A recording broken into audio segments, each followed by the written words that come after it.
and this is News Review for today, Wednesday, the 5th of February, 2020. So today, Dr. Ismaila Ceesay, top political scientist, will be on hand, and we will be trying to dissect as many of the recent events in the country as possible. But before that, we will quickly go through the papers. I will begin with the point. Today, their lead story is on the 3 years Jatna trial there yesterday. High Court ruled on bail in 3 years Jatna members trial. Also, witness says Ndigal followers should be killed. Also, Kudang fumes over Hippo's invasion. Tourism minister tours tourism facilities. Let's quickly go through some of the stories. Justice Amina Saho Ceesay of the High Court in Banjul is expected on 6th February 2020 to rule on bail application made by Counsel R. Mendy on behalf of executive members of 3 years Jatna, Abdunjai Ibrahim Kirim Jaju, Sirif Sonko, Haji Suwane, Fanta Mbalo, Karim Ture, Yankuba Dabo, and Mukhtar Ceesay were on 29 January 2020 arraigned before the Kanifi Magistrates Court and charged with unlawful assembly, rioting after proclamation, and rioters demolishing structures. Also, witness says Ndigal followers should be killed. Sheikh Aliu Seka, the Alcalde of Kermorali, yesterday testified before the TRRC in connection with the religious indoctrination that affects his people, saying the followers of the Ndigal Islamic sect should be killed or declared persona non grata in the country. He informed that the village of Kermorali was established 100 years before the Gambia gained independence by a man called Mot Ali. He added that Ndigal's father and his Seka, that's his father, they shared the same parents. That's the TRRC developments. Kudang fumes over Hippo's invasion. The rice growers in the Central River region have complained about the massive invasion and destruction of their rice fields by bush pigs and hippopotamus.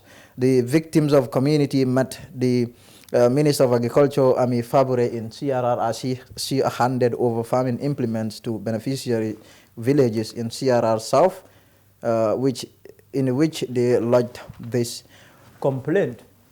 Also on the point, tourism minister tours tourism facilities as part of his ministry's policy to visit all tourism and cultural facilities under his purview.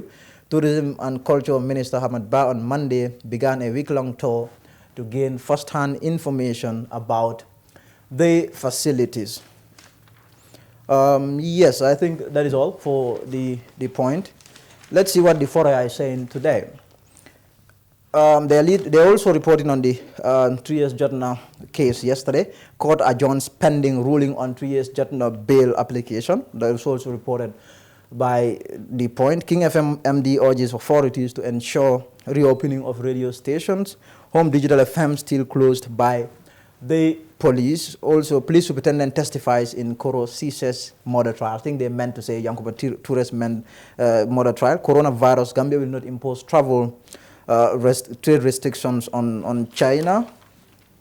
So according to Foroya, GBS Jalo, the managing director of King FM Radio, has urged the government of the Gambia to ensure the reopening of the 2 radio stations after they were ordered off the air for the past 9 days. The closure of the radio stations came in the wake of last week's violent protest between the 3 years Jatna protesters and security forces. The Foria is also reporting that Home Digital FM is still closed, saying Pamodu Bojang, the provider of Home Digital radio station of Bukama, has indicated that the closure of his radio station came about as a result of allegations of incitement to violence during the coverage of the 3 years Jatna demonstration, live to insinuate violence. Yes. And also, police superintendent testifies in Koro Ceesay's murder trial. Superintendent Pa Habibu Mbai has on Wednesday begun giving testimony before Magistrate Justice Ibrahim Ajete of the Banjul High Court in the ongoing murder trial of Yankuba Ture, an ex-minister of lands and local government. I think that's just about the papers. We will take a quick break and then we will be right back. For the first time in the Gambia, your favorite GSM operator, Africell, is the first and only GSM operator to launch a brand new technology called the eSIM. The eSIM simply means you can use your phone without a SIM card. Do you have an iPhone 11, any of the iPhone X series, a Google Pixel 3, or any new phone that supports the e-technology? Visit any Africell customer care center. Activate your eSIM today. With your virtual Africell SIM, you can use more than one number without having a physical SIM card in your phone. Enjoy this brand new technology for the first time in the Gambia, brought to you by Africell. eSIM, your phone without a SIM card. For more information, please call 111. Where Africell goes, nobody dares to follow. Thank you. So now I have Dr. Ismailas. He's a senior lecturer at the University of the Gambia. We will be talking on issues. Recently, there have been a lot of issues that have been going on in the country. Doc? Yes. Thank you for coming. Thank you very much. Yeah. So that where do we start? But let's start from January 19th. It marked 3 years. That was when the 3 years deal that shot President Adama Barrow to power expired. But what we have seen is that President Barrow is still the president. Are you surprised? I don't even know. Well, like you said, 3 Yes. years since that momentous December 16 election, which had ushered in, or we were supposed to usher in a new dawn of hope for the country. You have to remember that we Gambians, when we went to the polls in December 2016, most of those who voted for democracy, because that is what Gambians were calling for. Let's rewind back to 1965. Those who voted at that time and the politicians at that time campaigned on the platform of delivering independence to the Gambian people, the Sadauda Jawaras, the Perdais, and the others. And the people voted for independence, but it wasn't complete. Yes. Because we thought even between 65 and 1970, there was some form of imperial rule, because then the head of state was the Queen of England. Yes. So at that time, the politicians said, no, we wanted independence. We wanted Gambia to become a republic. Yes. And those who went to the polls voted for independence. You fast forward to 1994, Gambians wanted change. That is why when the junta came with the rhetoric of bringing change, many Gambians supported it, the change. Yes. But crucially, in 2016, people were yearning for democracy, and many people voted for democracy. So again, if we assess 3 years down the line, did we achieve that democracy? What have we achieved? What happened to the high hopes? What happened to the promises? Were we able to, did we just change the leadership of this country? Or were we able to also dismantle the very structures, the processes, the laws, the institutions that sustain dictatorship for 22 years? Or did we just change the driver of a car? If we say that a particular car is not moving because there is an engine failure, changing the driver of the car wouldn't make the car move. You need to change the engine as well, and also some other parts that can make the car move. By and large, my assessment is that we have not succeeded in dismantling dictatorship in this country. What we have succeeded in doing is to change the leadership. The leadership, when you say we have not succeeded in dismantling dictatorship, what really or what exactly are you talking about? Dictatorship is a kind of rule that was entrenched in this country over a 22-year period. Changing a few faces at the top doesn't dismantle dictatorship. That is why the coalition MOUs to do that. And the coalition agenda was very clear in spirit and in text, what was supposed to be achieved. That is why, I'll give you an example. If you look at coalition agenda, I think it was the number 3 or 7, it says within 3 months of coming into power, we will repeal the Public Order Act. It was one of the laws that maintained dictatorship, that sustained dictatorship in this country. It did not happen. We did not do legal reforms that were supposed to be done at that time to dismantle dictatorship. The people who were around and the corridors of power, what did we change? Did we see any meaningful reforms in the civil service? No. But the only change you see is rotation of permanent secretaries, which is in fact Useless. You don't see permanent secretaries like that from one ministry to the other. Apart from that, everything should remain the same. Did you see any meaningful security sector reform? No. You have to understand one thing. In 2016, yes, Gambians were promised one thing, that the only person who was holding your freedom to assemble and your freedom to speak freely was Yahya Jammeh. Yes. Now he's gone. Now you are free to speak freely. You are free to assemble. You are free to do X, Y, and Z. You have your rights back. That automatically turned us citizens into democracy mode. But the state did not correspond into that change. They still remained on autocracy mode. That is why if you look at the way the citizens demand for their rights and the way the state reacts to that demand, you know that there's a disconnect between what happened to the mindset of the citizens within the past 3 years and the mindset of the state within the past 3 years. So now let's talk about the public order, because you said that the coalition manifesto did indicate that they were going to repeal the Public Order Act, one of the most contentious issues at the moment. Why do you think this government failed in that promise? Well, I think what happened was that, like I said, the goodwill was not there. The coalition government, with all due respect to them, they did a fantastic job in trying to come together and cobble up a coalition. Even though you could question whether it was a coalition, you have to understand also the dynamics within the coalition at the time of the negotiations at that time. But however, that is for another day. What is crucial here is that the coalition set up an agenda to move this country from dictatorship to democracy. There was a roadmap. It's like, for example, now what the Gambia needs is a shift. We've got democracy now. We want development. The next roadmap for the Gambia should be tailored, anchored in bringing us that development. Now, the coalition agenda was supposed to be helping in the shift from dictatorship to democracy. But it was aborted immediately when they came to power.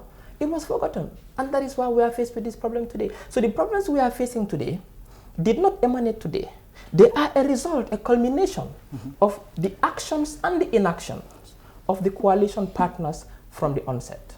So now, would you say that this coalition was built on lies? Because I mean, as soon as this coalition was formed, and as soon as it succeeded at the 2016 elections, we could see it falling apart. As soon as I wouldn't use the term lies, built on lies. Yes, or deceit, if you like. Maybe not premeditatingly, for example. It's not like it was a premeditated lie or deceit, for example. It's just that they wrote an agenda that they didn't even believe in, perhaps. And for example, what would you call that? What would you call that? It's not, I mean, deceit has to do with you when you have the intent to deceive somebody. For me, the intent to deceive was not there. It's just that they could not handle post-Jammeh Gambia as it was supposed to be done. For example, you look at the first friction that we observed within the coalition was my party's pronouncement that Halifa Sallah was sacked as coalition spokesperson. I was like, hey, wait a minute, what happened? How did the coalition react as a team? So you could see that the mindset of the coalition partners was remove Jammeh. Everything else we'll discuss later. So that harmony was not there from the onset. Whether you call it, I wouldn't call it deceit, because I didn't think the intent was to deceive Gambians. Just that they were not able to properly manage post-Jammeh institutional stability. So that was the problem. They didn't have an idea as to how to manage when Jammeh leaves. And some of them recoiled when they were not supposed to do. Gis nga all of ne geda. Geda, okay. Like, for example, me and you and a few people, we did everything to cook our food. When it's time to decide how the food will be shared, somebody else came and started playing a key role in sharing the food, but he wasn't there when we were cooking the food. Yes. And you said, mansa geda na, ki geda. So I suspect that you're talking about referring to Ousainou Darboe, Halifa Sallah. Well, I'm not saying anything. I'm not calling names. What I'm saying is that. Yes, what I'm saying is that geda mo am simbir. Can more geda? I'm not gonna say name. What I'm saying is that some recoiled when they were not supposed to. When they were the part of the people who were the architects of the coalition should not have recoiled and say, that's it. And we are seeing it until today. Just look at the reaction of some of the coalition partners in recent happenings in the country. The debate has been polarized, that we have lacked that measured opinion that will be seen as showing leadership, yes, for example, if I may use that term.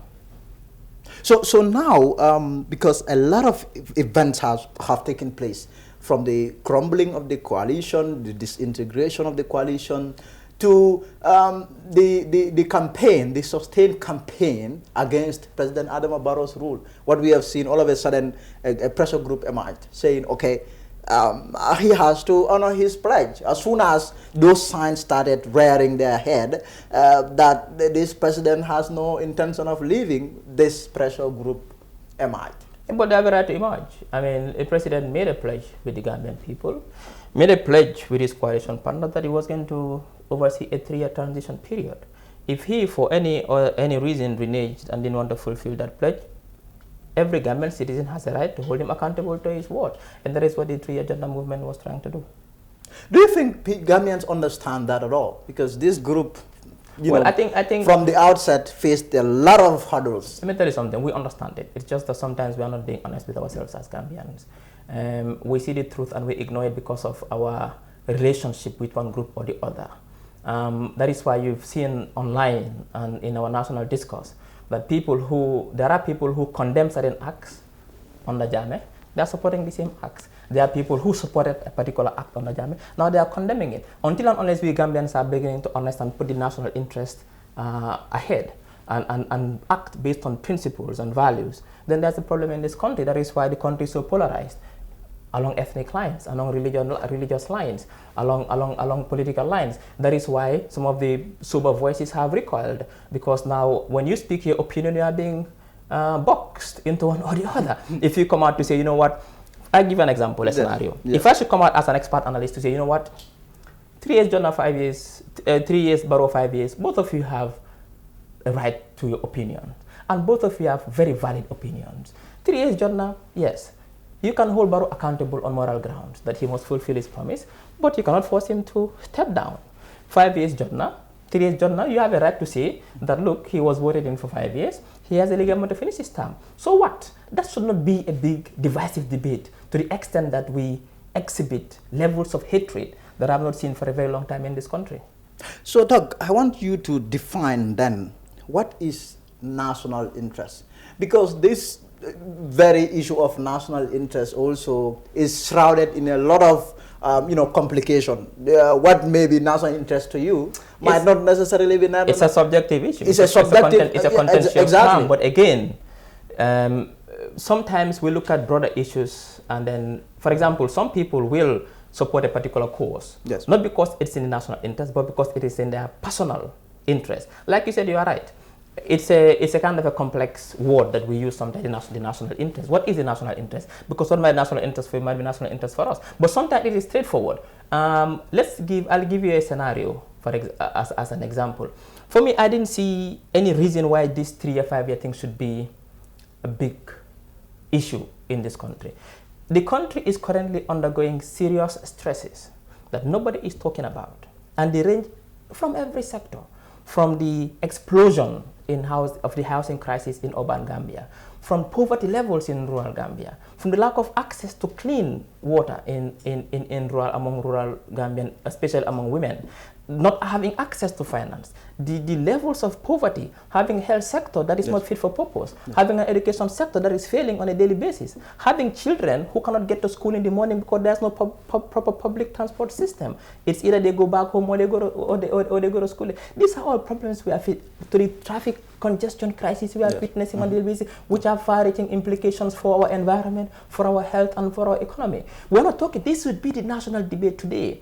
At this stage, how do we solve these complex problems? Why do you think we are not talking about these things? Well, that is it. To be honest, I don't know. But this should be the debate, because why? The people who are supposed to be talking about these things have recoiled, like I said, because here is the country where people attack not your opinion, but your person if you utter your opinion. So those who think that they should not be attacked, they recoil, they say, why should I give expert opinion? Why should I engage in a debate where my person will be attacked? And we're in the age of technology, and then you come out on Fado Network, and speak your mind on a particular national issue. Yes. Somebody's not happy with it, go on Facebook Live, start insulting you from your ancestors coming down to your great-grandparents.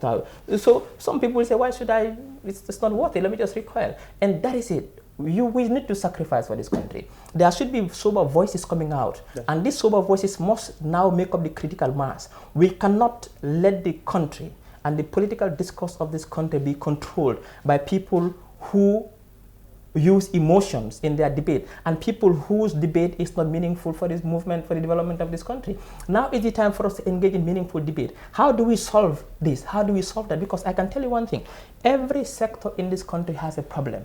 And 2020, moving here to 2021, is a critical period for this country. It will determine the trajectory for this country, the fortunes for this country for more than 3-4 generations. If we get this period from now on to 2021 wrong, we are failing 4 or 5 generations down the line. If we get it right, then we become proud of ourselves. So it is very crucial. This is a time, and many things are happening at complex layers. We have social issues, we have legal problems to deal with, we have economic problems to deal with, we have moral issues happening. So it's a time when we need cool heads, sober heads. We need measured debates. We need to listen to each other more. We need to put emotions aside and use reason to debate on our issues. How do we move the country? How do we really move this country? I think that should be the debate now, and not issues that has to do with who is wrong and who is right, and issues that have to do with personal issues. But then, Doc, the people that are entrusted or charged with the responsibility of addressing all these issues that you're talking about, the issue of lack of even clean drinking water, for example, a proper healthcare system, it is the government. But what we have also seen is that, I mean, advisors of the president, for example, have unfortunately gone into these things that you're talking about instead of, channeling their energies on the issues that matter. Why do you think this is the case? See, I've graduated from discussing the failure and the inability of this government to solve our basic problems, because that has already been established a long time ago. If some people are beginning to realize that now, well, wake up from your slumber. I have realized a long time ago that this government doesn't have what it takes. They lack the ability and what it takes to transform this, to solve our basic problems. So for me, that is not the debate now. The debate now is... But then we are in trouble, because they are the people that are charged with the responsibility. If you listen to me, yes, that's why I said, from here to 2021, we can get things right. And how do we go about that? I take you back to when I started. Yes. That in 1970 we voted for independence. 2016 we voted for democracy. 2021 we are voting for development. This is where Gambians now will decide where to cast their votes. The party with the best agenda, with the best blueprint to bring development is the party they will vote for. Now, if the Gambians decide to go and vote for parties with no clear blueprint or with no clear agenda to develop this country, then we are doomed. That is why I said there is still some hope based on how we go from here to 2021. And I think this will really make or break this country. So how does one go about voting for development? Yeah, well, obviously, like I said, I mean, there is because the problem is, Doc, the problem here is every single political leader or organization in this country, the only thing that they talk about is development. Even this government, you are saying that they lack the capacity, but hey, you go to them, they think that they are the best. They are the deal when it comes to development. Let me tell you something. So that becomes a nightmare. Let me tell you something. Gambians should start taking their politicians to task.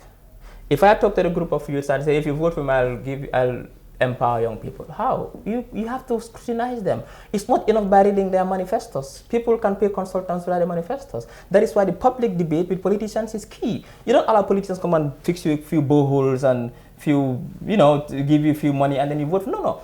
Engage. It's time for governments now to start engaging politicians either online or physically. When politicians come to visit your community, don't just clap for them and run after them and take their bag of rice and take their borehole and think they're the best politicians. Ask them the difficult questions. How are you going to ensure my girl child is not exploited? How do you ensure that my girl child is not raped, is not forced out to marry? How do you ensure my boy when he finishes school, he'll get access to a good job? How do you ensure that my child who is disabled, unfortunately, can have the right support and not being discriminated in the job market when you come to... So these are the questions that politicians should be asked based on your problems, because each and every Gambian has a problem. So when I vote for you, I must see myself that you are somebody who can solve my problem. So that is why it is high time for everybody. You have a role to play, I have a role to play, to tell our people to start asking politicians difficult questions, not just to clap for them because you build me one small borehole.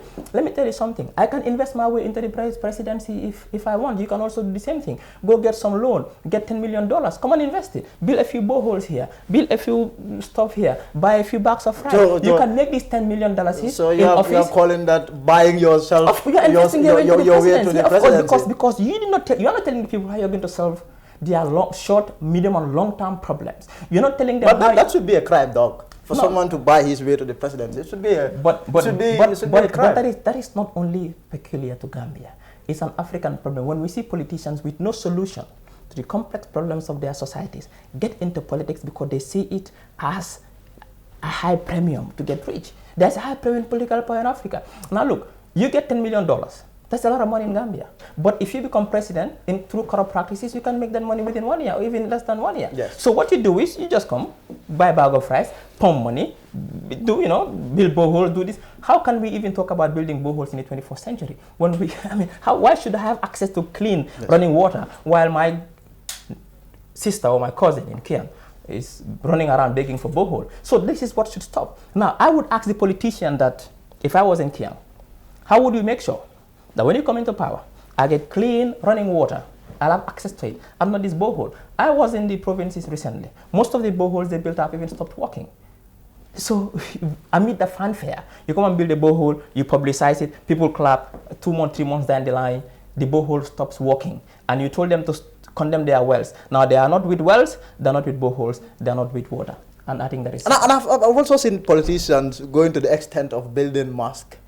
These are the things I'm talking about. Building mosque. Exactly. So for me, for communities, for villages. Exactly. For me, if I was a voter, I wouldn't vote for a politician because he's built my community a mosque, or he's built a borehole. No, I want to know what he wants to do to transform this country, because I have to think of my generations to come. I'm going. And that is why when you talk to many voters, they tell you politicians are betrayers, you don't trust them, because when they want to vote, they'll come after you vote for, you don't see them anymore. I said, why should they come? They've already paid you. You sold their vote. Because if I give a bag of rice and you vote for me, why should I come back to you?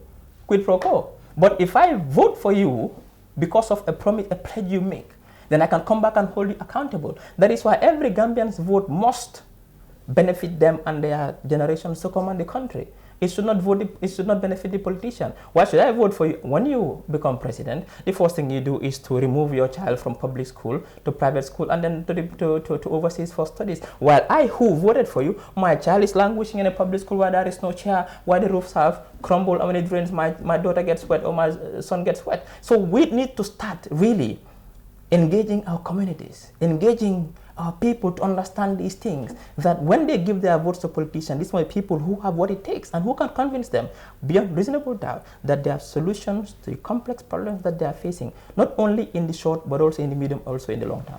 And then Doc, let's still talk about the President Barrow rule.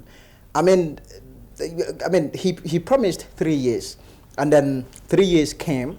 Myself, I wrote a piece about it that, he could survive. He could survive the 3 years saying, okay, I'm not going to step down, and then nothing will happen. But then there is this cane, if you like, hovering over his head. Because you have a lot of people, a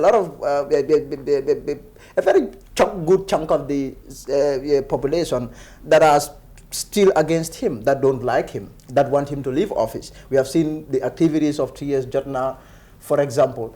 This one can really categorize it as a problem for him. This could be a distraction for him, right? Yeah, but it's a big distraction. But what does he expect?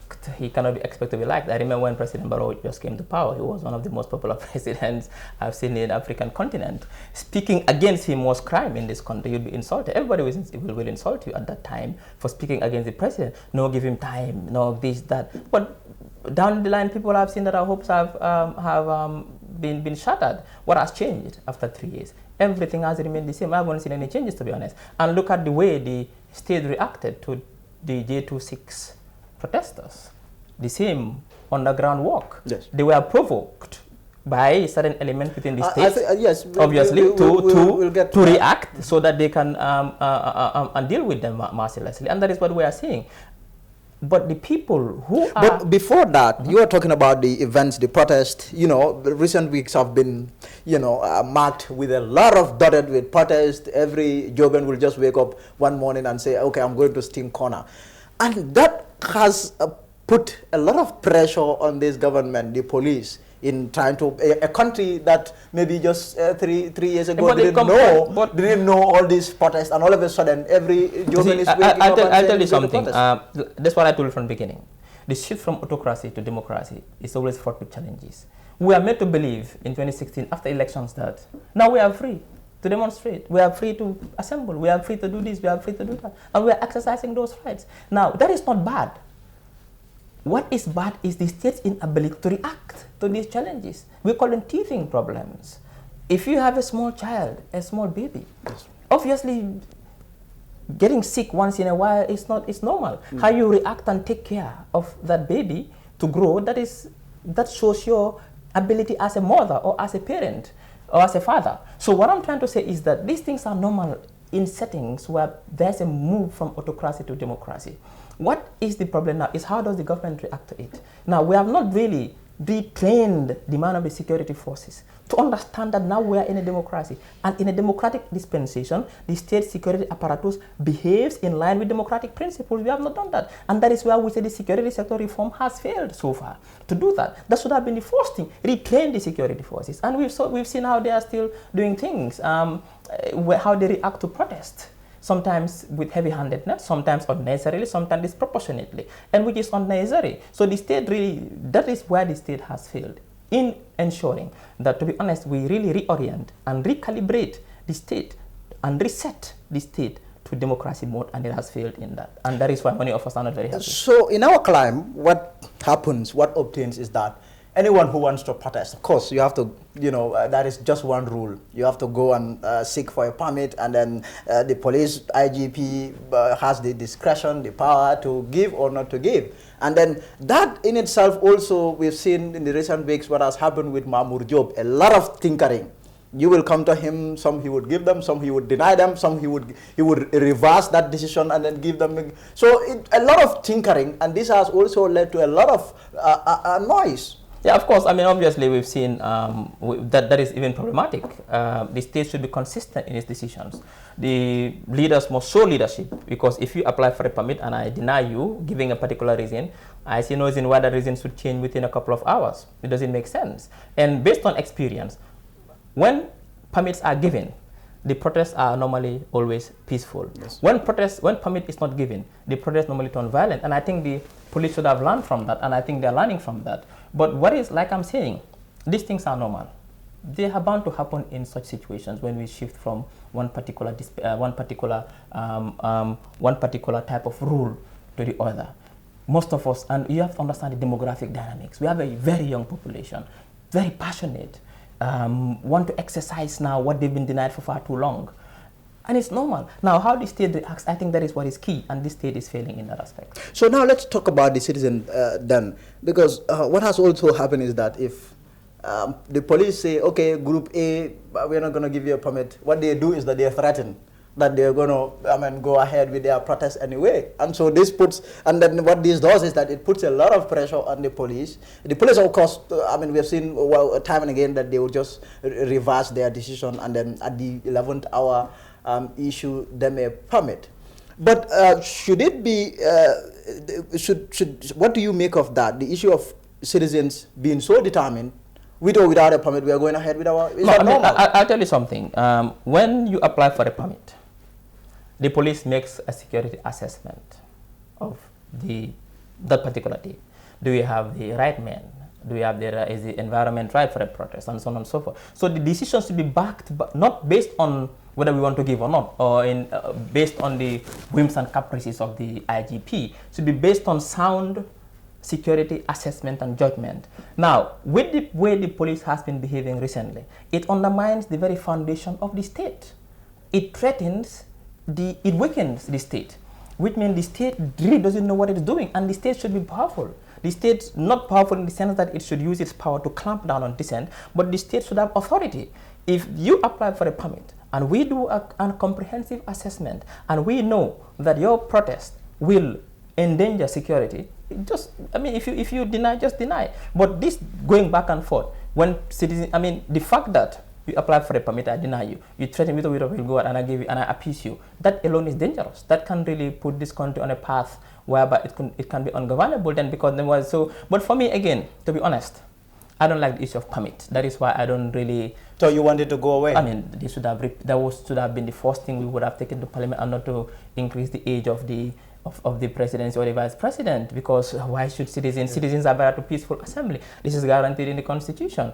We are good citizens. We are not, Gambians are very peaceful in nature. Gambians don't go out to destroy at will because they want to destroy. If a particular, protest is one of the mechanisms through which citizens can hold their government accountable, just like writing petitions, just like using the courts, just like through elections, just like engaging in public debates. If a particular group of citizens think that we want to hold our president accountable to his word, to do this, we want to gather and assemble and demand him, they are free to do that as long as they follow and do within the framework of the law. That is why the police normally, in fact, the issue of permit should not even be, for me, the whole idea is not to get, how do you call it again?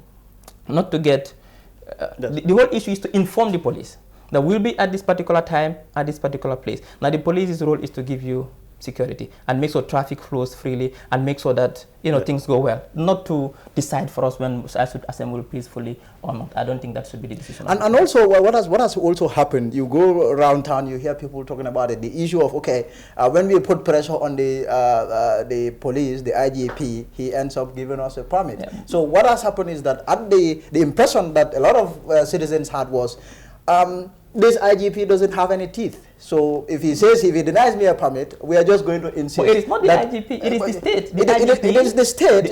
Once the state looks weak in that aspect, it's problematic. It can cause problems for the country. The state has authority. That is why. But then what the state has also done, it has managed to bear its teeth, prove that it in fact has teeth. The 3 years Jotna protest, we have seen how they clamped down on the 3 years Jotna protest. But the way they did it was wrong as well. That was not done within the framework of the law. You cannot give people a permit to protest. They start protesting peacefully. You bring elements to provoke them for them to react, and then you start clamping down on them, and then using unconstitutional means to ban their movement because you don't like them. So when they don't react, it is bad. When they react, it is bad. So we really don't know what this government should do. And what about the narrative, what we have seen the propagandists, this government's propagandists do? They branded the group as a subversive group bent, engaged in subversive activities. As a political analyst, what did you observe? Well, when I read that, I was surprised that somebody could even write that and publish it in the name of the state. But I'm not, obviously, Njai, what I said is what's happening. Nothing has changed. Everything has remained the same. Only a few faces has changed, but everything is the same, and they are using the same tactics they have been using. The NIA, now the SIS, used to do underground work for the previous dictator who was here. They are doing the same underground work for the current president who is here. They have the record, they have the capacity, they have the record, they have the memory. They've been doing it for a long time. What are you implying? What are they doing? What are they doing? Can you be specific on that? No, I don't want to go into the specific detail. What I'm saying is that the structures are still there that maintain dictatorship, that sustained it in fact for a very long time. What has changed? Apart from changing the name, what has changed with the SIS? Did you see any meaningful reform of the SIS apart from changing the name? I haven't seen any reform that was done with the SIS. It is still the same SIS. It is still the same personnel. It is still the same processes and procedures. I haven't seen anything. It is still the same pickups with tinted glasses going around at night. So what has changed? Nothing.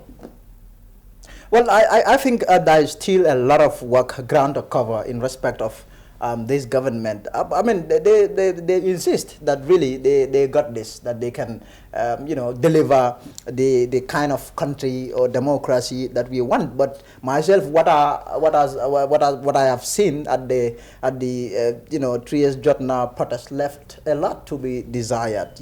I saw firsthand how security office personnel even attacked journalists. Yeah, but are you surprised? It started from day one when this guy was attacked. And journalists always bear the brunt in dictatorships because journalists always release the news. And government, what bad governments don't like is news, information, because they don't want the public to know what's happening. That is why you always bear the brunt of bad governments. But listen, like I said, Njai, we can go back and forth and discuss till next year. Nothing has changed. The processes, the institutions, the psychophancy, the laws, everything is the same. What we have changed is a few faces around. So what do you expect? Nothing.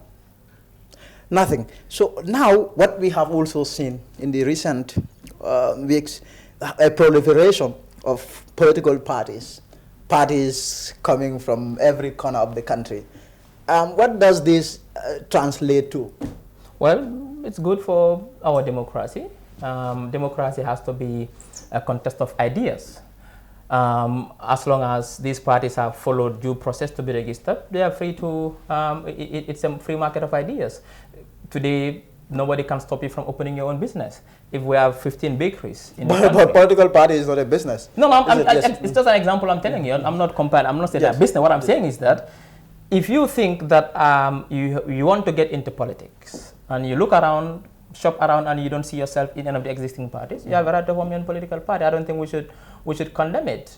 It is the Gambian people now who should decide which party to vote for. I think the more the merrier, and also the more political parties, the more ideas. Like I said, next elections will be about development. Who can bring development? Which party has the best development blueprint for the Gambia? And also the citizens will listen to. But don't you think there is this risk of greater wrangling? You know, when you have all these political parties, everyone has all these very different ideas, you know, bandying them. Don't you think but different ideas is not bad, as long as they are good ideas that can move this country. If it's wrangling, that will lead to nothing. For example, because the past months, a couple of months and weeks, all that we have seen is wrangling. You know, but it's not. People attacking. Is it between political parties? Mostly between political party adherents. You know? Exactly. But what I'm saying, political parties should have a platform. When it's, I mean, imagine 2021, where we political debates for the presidency of whatever election is accepted. Do you think Barrow is going to be open to that idea of taking part in debates? I think anybody who wants to run this country must be willing to face your people and tell them how you want to govern. Gone are the days when when you can hide, because we are not in a dictatorship anymore. 2016 was different. People voted not for President Barrow.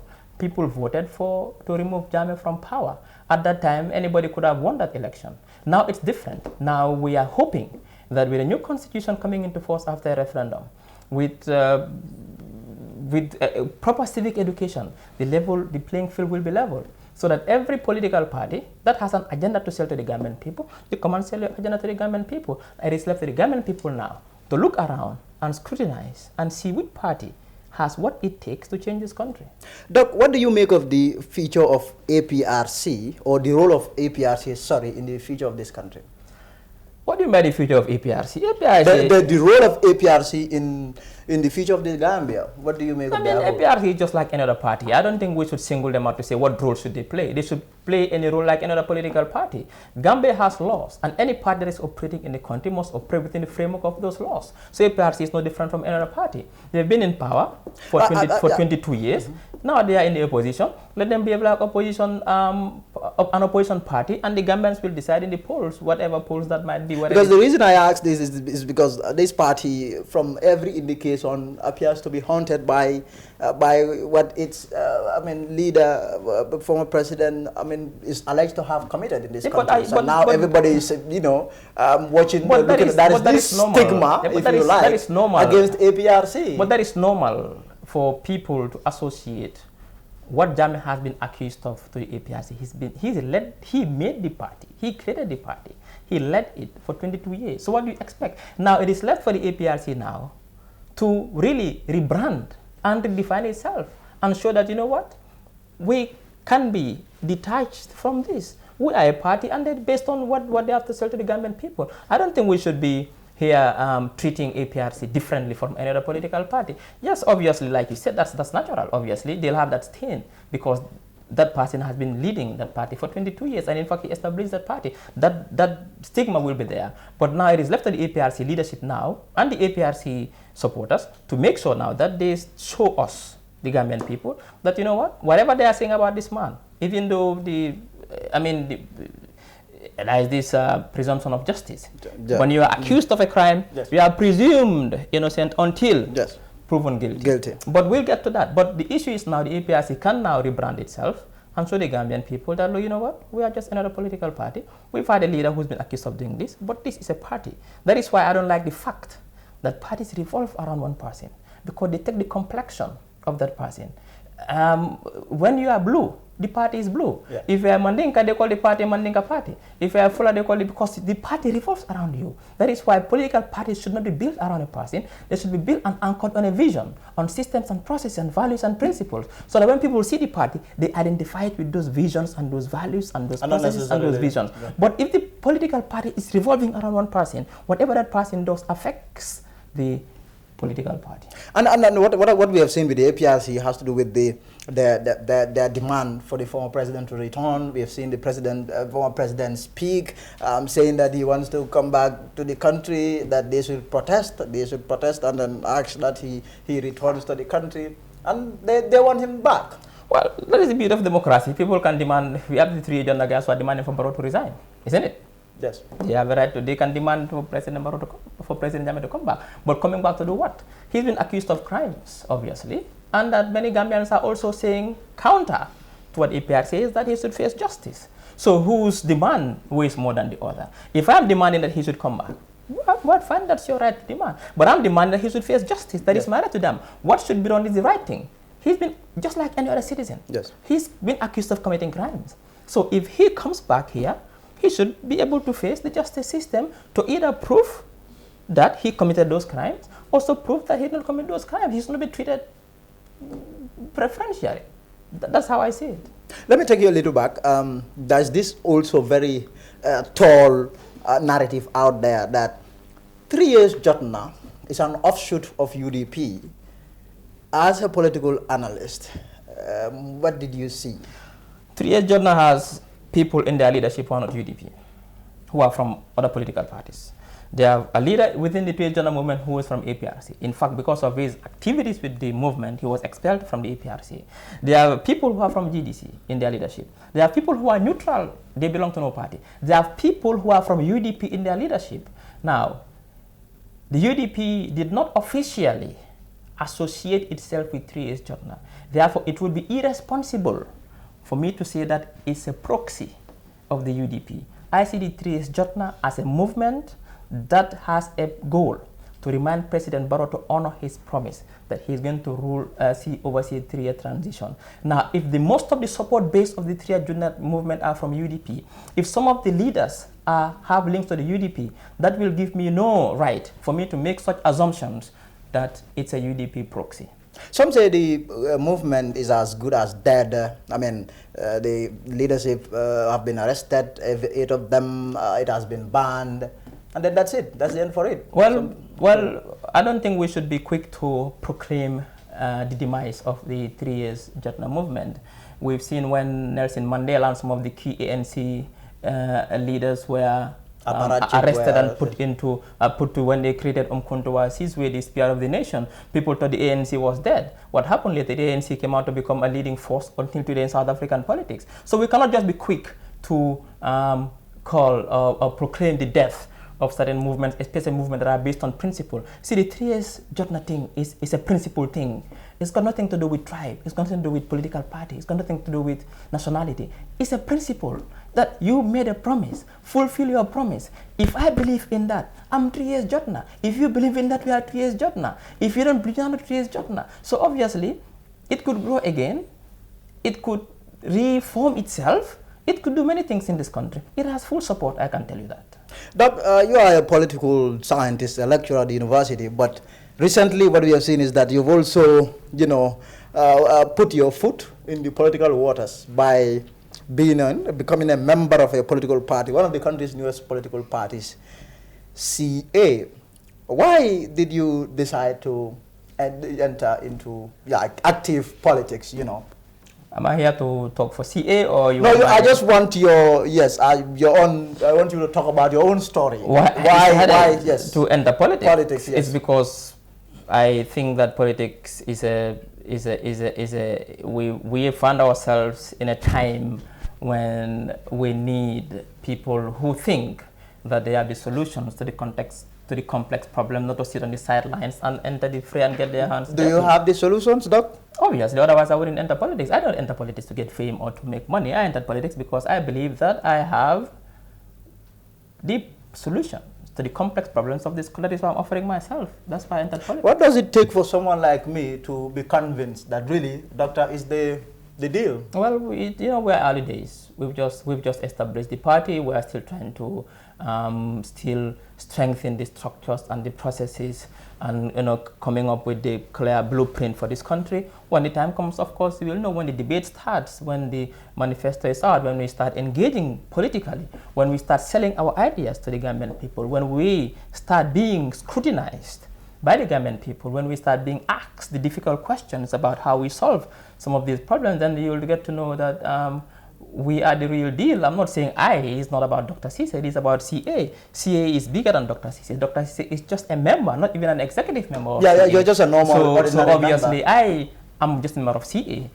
It's not necessarily that I will be CA's flag bearer, because that is yet to be established. So obviously, CA could go to Congress and not elect me as their flag bearer. CA could go to Congress and I don't even contest as a flag bearer. I can enter politics and change the fortunes of this country, or help change the fortunes of this country without being president. You can do it in different ways. So going into politics is one thing.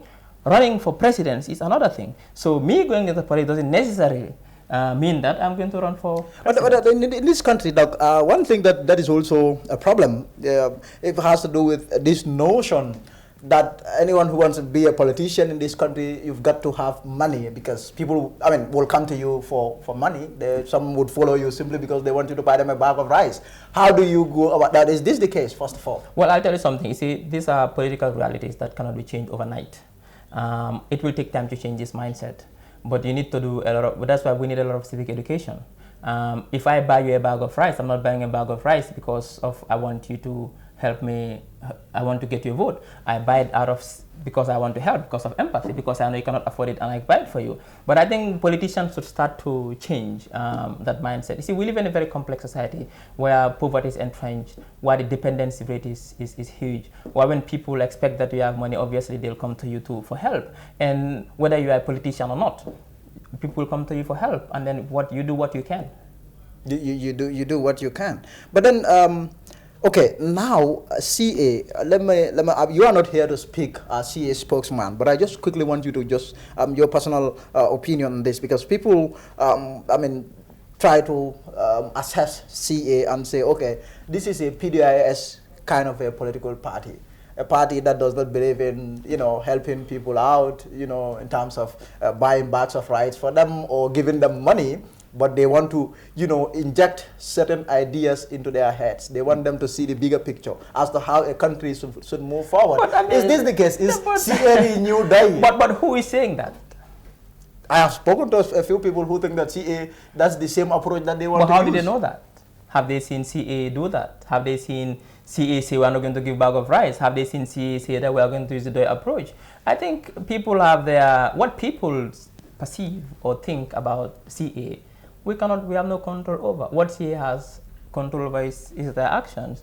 What CA is interested in is making sure they act responsibly within the framework of the law, and making sure that they come up with a blueprint for this country, that they can try to convince the Gambians to get their vote, so that they can transform this country. What people will say, obviously, people will say many things. People, when you give, they say you are, when you don't give, they say you are this. But I don't see the logic or the rationale behind saying that it's like DOI. I mean, when you compare CA to another party, it should be based on ideology and principle and vision, not based on these petty actions as to whether they give bag of rice or not. I don't think they cannot ascertain that. Because even if CA goes out to help poor people in communities, it's not the style of CA to be showing this for the public. I mean, just like it is spiritually, when your right hand gives, your left hand should not. No. So CA I don't think CA would be the party that would want to go around and when you give just a bag of rice, you publicize it thinking that you give him 100 bags of rice. I don't think so. I think people who say that are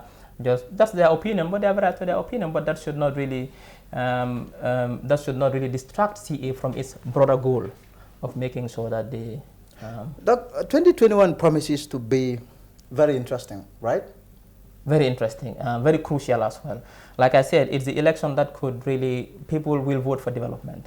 Like I said, in 70 we voted for independence, 2016 for democracy. We've got independence, if you could call it independence. We've got democracy. It's a process, but now 2021 will be voting for development. And I believe that Gambians will vote for that country that can promise them sustainable, long-term, transformative, innovative development. So I've tried as much as possible to this discussion to, for it to be within the realm of politics and the political events, because there are a lot of issues from the economic to the social to other issues, but we will limit ourselves to this. I just want to, maybe before we wrap up, I want to ask you, how is your advisor work coming along? Advisor Talib Bensouda, Ahmed Bensouda work coming along. Are you still advising him? Well, I mean, you see, that role was not a full-time role whereby I'll have to go to the mayor's office every day to work.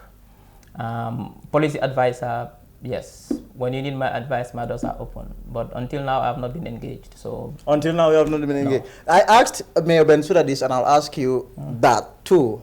What does it take, or what does the Gambia stand to gain when two fair people combine? What do you mean?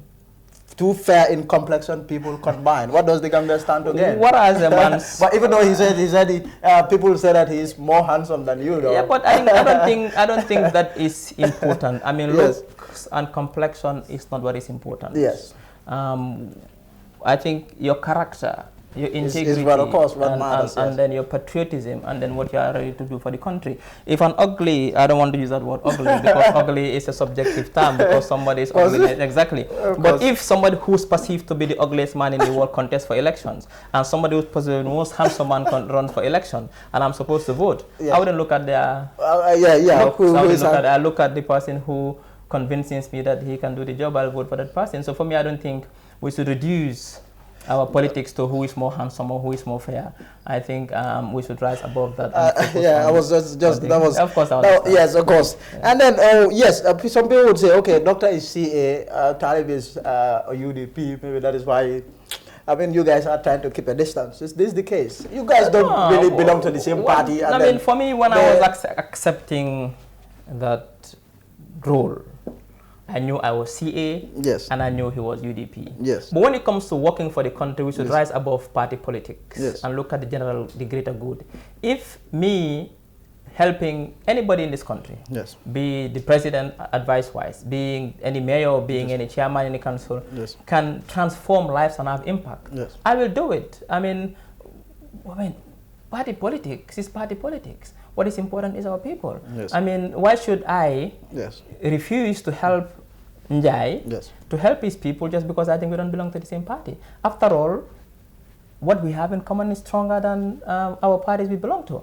Tomorrow we can also be allies. Today we are not opponents politically, yes, but we can be allies. Yes. What brings us is the Gambia. That's yes, we have to see the greater good, yes, and that is the Gambia. Yes. When it's time for us to go and campaign and look for votes, we can do it in a very civilized, mature, measured manner, based on ideas, and the people can decide who they vote for. But I don't think I should have any ill will or ill feelings about somebody because we are from different parties. I don't believe in that. That is not my style of politics. That is why when I see people from UDP or from DOI, I treat them as my brothers. The first thing I see is not he's from UDP. The first thing I see is Gambian. yes. The first thing I see is human. Human, yes. So that is the most important thing. Then when it's time for politics, we do politics. We do politics.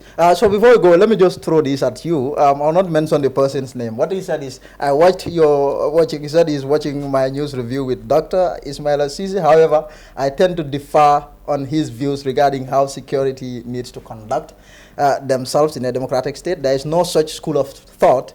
Even in the most developed countries, individual rights and public safety have always clashed. Like I said, my ideas are not supreme. I don't have monopoly over ideas. I'm speaking my opinion. he has a right to his opinion. We can debate this, and then we can either agree or disagree. Yes. But again, I'm not here to speak for everybody to agree with my opinion. But my opinion is, that's how I see things. You sitting in your bed, you see it differently. So for me, I think this is healthy debate. So if I would like to have the opportunity to sit with this guy or stand to debate on these issues, and then perhaps maybe I could convince him or he can convince me. But this is the way based on what I see, is how I see it, and this is how I'm going to say it. And that is, nobody can take that away from me. But that is, like you said, it's a democracy. People have a right to their opinions, and I welcome it. Dr. Ismaila Ceesay, thank you for coming. Thank you. Thank you. Thank you. So that's Dr. Ismaila Ceesay, senior lecturer at the University of the Gambia, speaking to me there. That marks the end of today's news review. We'll be back tomorrow. Until then, thank you.